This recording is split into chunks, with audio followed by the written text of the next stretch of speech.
This presentation will be about hunger and satiety.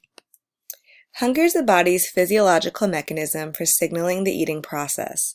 Several mechanisms in the body are responsible for this drive to eat, including the hypothalamus in the brain, which sends and receives information from the autonomic nervous system and endocrine systems, the stomach, which contracts when it's empty, reminding you of when it's time to eat, ghrelin, a hormone secreted by the stomach when it's empty, stimulating food intake, and insulin, a hormone secreted by the pancreas, which stimulates hunger when blood glucose levels drop.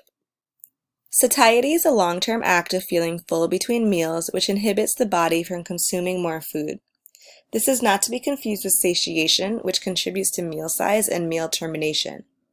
As we previously discussed, ghrelin stimulates food intake when it's secreted, but once food empties from the stomach into the duodenum, ghrelin levels decrease, slowing eating.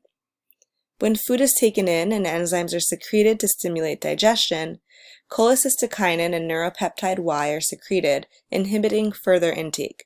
While various hormones and peptides signal satiation, insulin, glucose, and amino acid concentrations control long-term satiety.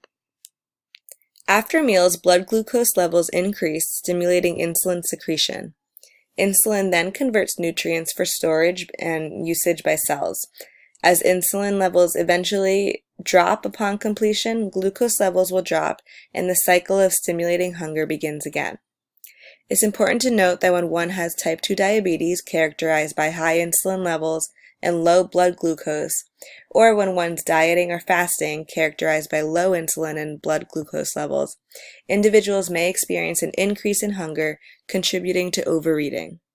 While ideas of hunger and satiety are best explained through the evolution of the human through times of famine, it's also important to consider the impact of appetite, or the psychological impact and sensory integration of food surrounding an individual. In modern society, with an overabundance of food, the reward system is stimulating, driving overeating beyond physiological needs. It's important to consider both physiological and environmental factors when creating appropriate diets to fulfill biological needs while still enjoying the foods being consumed.